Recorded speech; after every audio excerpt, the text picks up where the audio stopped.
Good evening, sir. So it is true. The famous Dr. Reed has joined us. I can't think of any better news during these terrible times. Do we know each other? Actually, yes. We met once before, at the Rockefeller University in New York. Dr. Tippett's, yes, I remember. I was assisting Professor Carell in his research about coronary bypasses. He had nothing but praise for you. He was also very confident about your future. And look at you now. Eminent surgeon and blood transfusion specialist. What is the Pembroke Hospital situation? And please, speak freely. This hospital is not exactly the best of London. I'm sure you are used to working in a better environment.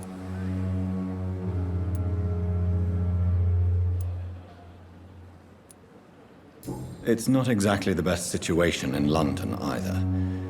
I can't have expected this hospital to be prepared for what was to come. Don't be misled by appearances, Dr. Reed. This hospital does not lack talented people. It just lacks hope. What can you tell me about the staff in the hospital? Some are really good, and others are not so good. But during this troubled period, there is no time for slander. I prefer to focus on the positive character traits.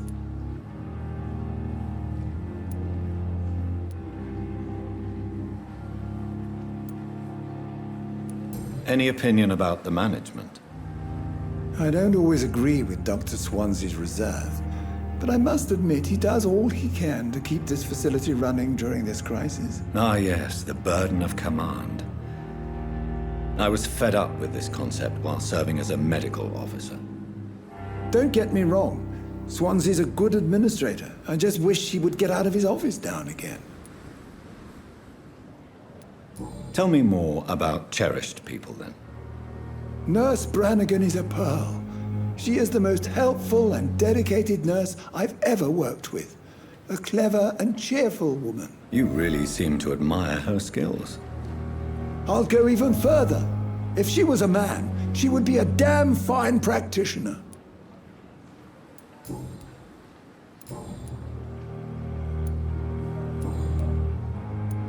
Corcoran, I want you to tell me about Mr. Connor. How did he die? What happened? He was my patient. He died because of my mistake. That's the blunt truth. Who was this patient? I don't know. Some sick man from the docks, maybe a fisherman. I had no time to talk with him. No one claimed a body.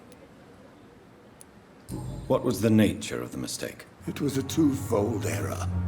My diagnosis was wrong, and the administered dosage was too strong. Why not stop practicing? Are you mad? I killed that man, I admit it, and it won't happen again. I have saved so many lives since then.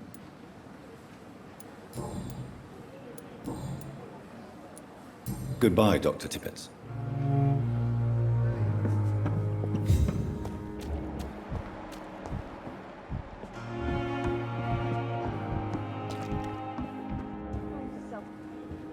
Good evening, nurse. I'm Dr. Jonathan Reed, the new surgeon here at the Pembroke. Dr. Swansea has already told us about you, sir. I'm Nurse Gwyneth Brannigan. Welcome to the Pembroke Hospital. Did he really? It's a good thing I wasn't hoping to keep a low profile. All members of staff have already read about your new blood transfusion technique. Dr. Swansea made sure of that. I see. Well, I'm a little surprised, but I suppose I'll just have to deal with this unexpected notoriety. You must know, blood transfusions are Dr. Swansea's primary subject of research. He is convinced it is the future.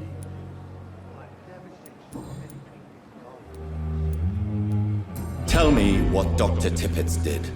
I know his mistake caused a patient's death. If I had not covered up his error, Dr. Tippett would have been fired from this hospital.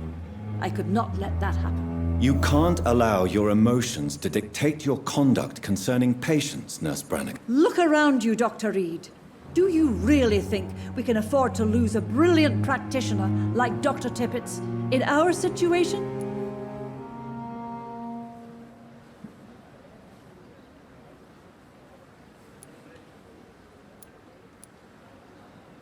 I can't say I approve of what you did. But as a field surgeon, I know that some situations require you to bend the rules. I'm not proud of what I've done, but to contain the epidemic must be our priority, so we can't afford to lose Dr. Tippett. Why does Dr. Tippett claim you're the main reason he keeps working, despite his fatigue? If it wasn't for him, I probably would have left the Pembroke years ago.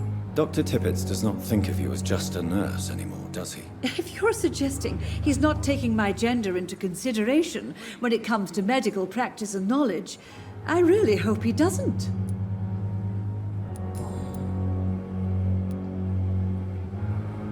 I've decided that I won't reveal Dr. Tippett's, shall we say, misdemeanor. I'm so glad you share my point of view. Dr. Tippett is a brilliant practitioner. We most definitely need his know-how. I hope you're right. This is a huge risk we're taking. Dr. Tippett must regain his confidence. Please, keep this decision between you and me. He doesn't need to know you've found out. I'm not familiar with all the staff yet. Perhaps you could help me. Brilliant professionals, most of them. Dr. Swansea has a gift for recruiting talent. Most of them. Is there a problem I should know about, nurse? It would be inappropriate for me to speak ill of a colleague.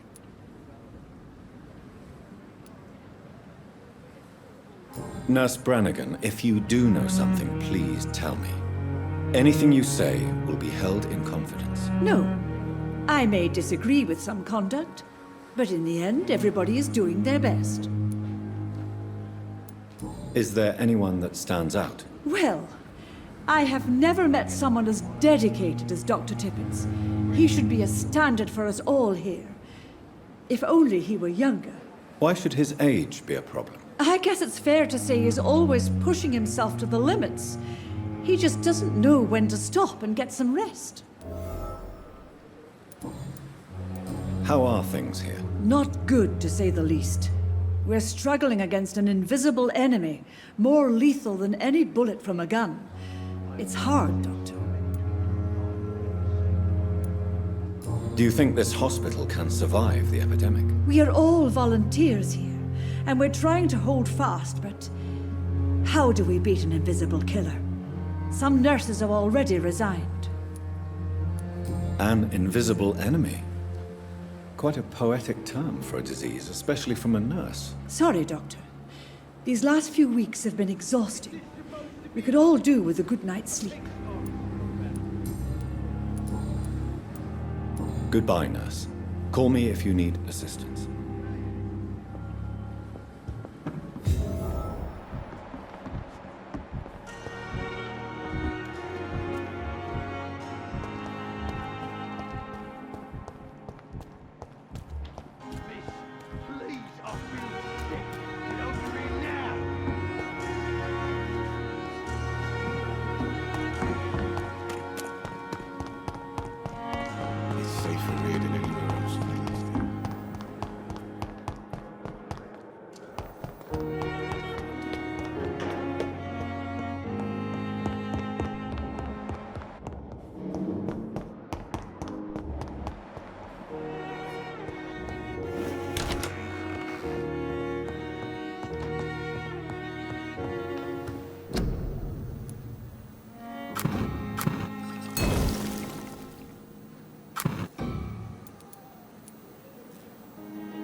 It's locked.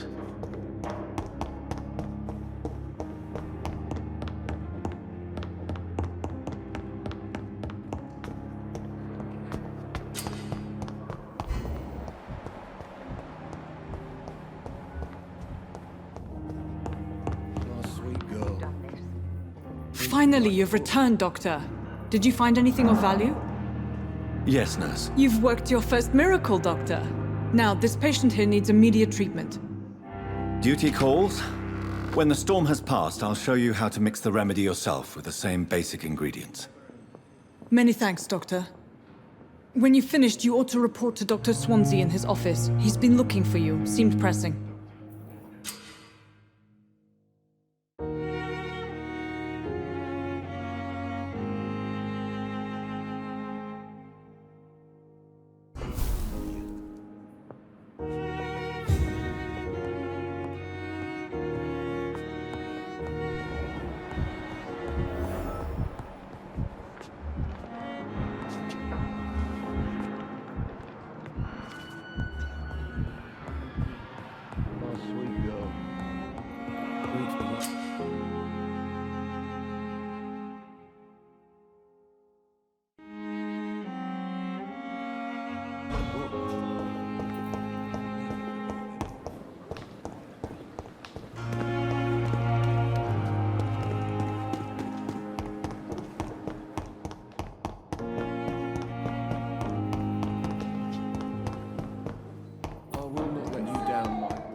Please, Jonathan, come in. Fascinating, is it not? In the last decade, so many mysteries have been brought to light with our microscopes. The human body, biology's penultimate frontier. The more we explore its boundaries, the less we're able to trace a clear line between life and death. You, my friend, have a foot in both countries. The view must be vertiginous. It's at least as vertiginous as chatting about vampires with you, I would say. This must be all so new to you. This area of town, the hospital, a brand new life. How stimulating it must be. I wish I could share your enthusiasm, Dr. Swansea, but my condition defies scientific categorization. Undead? Unalive? Immortality defies logic. I cannot express my thrill at this serendipitous turn of events. The world's most eminent specialist in blood transfusions, a vampire. One might say a gift from heaven.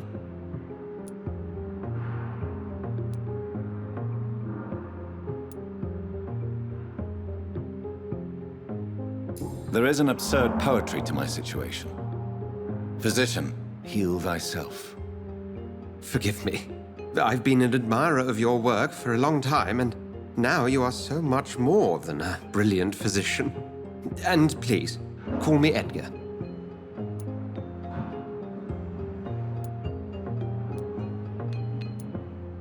I'm not some doe-eyed student, Edgar. I understand we both have something to gain from this relationship. Very well. I have a task for you, Jonathan. Something that will require all your newfound skills. Please, go on. The Pembroke only survives through the generosity of our benefactors. Unfortunately, our main donor has found herself in a bit of a bind. Now, if you could help her out... A spokesman or politician is what you need. That's not my calling. And until I come to understand what has happened to me, I require discretion. Discretion is in order, Jonathan. Lady Ashbury has recently received rather indelicate correspondence that, if revealed, would jeopardize her position. And you would like me to eradicate this threat? By the stole, of course not. I would just like you to pay her a visit.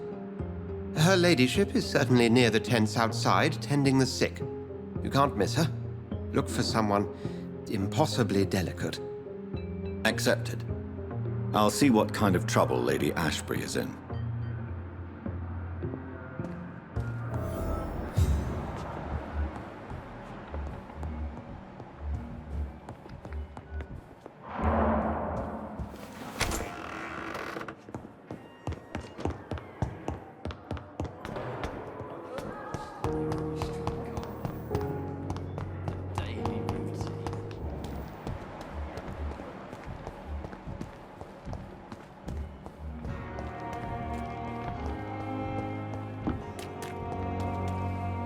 Good evening, Mr. Cox. Dr. Reed. Still working at night, I see. I like that. And why is that? People who don't sleep at night always seem more alive to me.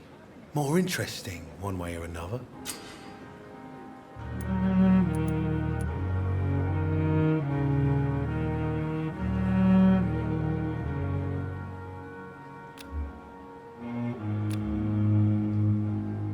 You're lucky to be alive, Mr. Cox. I hope you're starting to take better care of yourself. This place is full of sickness and decay. How could I get better in such a dump? Consider yourself lucky that I'm treating all of my patients equally. But don't push your luck. Don't play the innocent with me.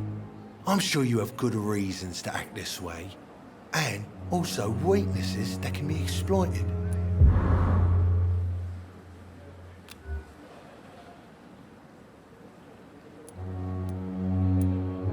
Have you heard of any underhand dealings going on in the hospital? Blackmail? That's not my style. Too risky. The black market, though. Now that's where the money is.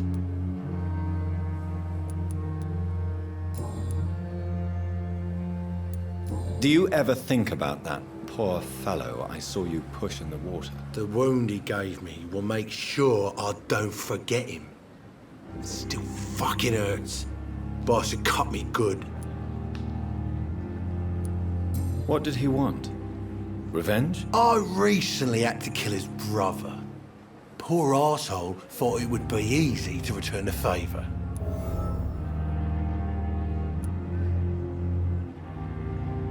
You're a monster, Mr. Cox.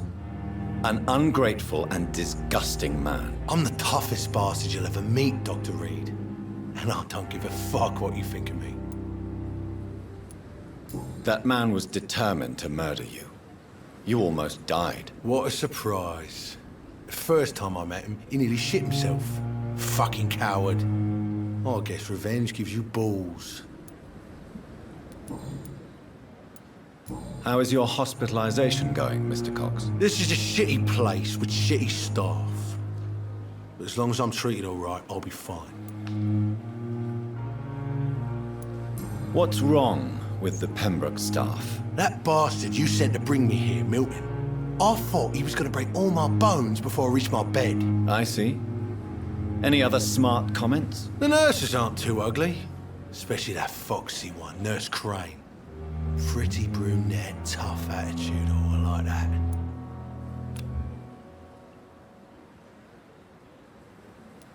What's wrong with the hospital? Come on, Dr. Reed. The place is a dump. Smelly, sad, and dirty. But you're alive thanks to the efforts and dedication of the staff here, aren't you? What are you expecting, a medal? I thought that saving lives was just part of the job. Must be an unsatisfactory profession at this time, I'm sure. You're lucky to be alive, Mr. Cox.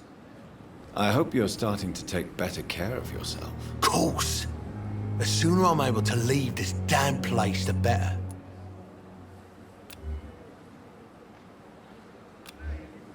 I'll leave you for now, Mr. Cox.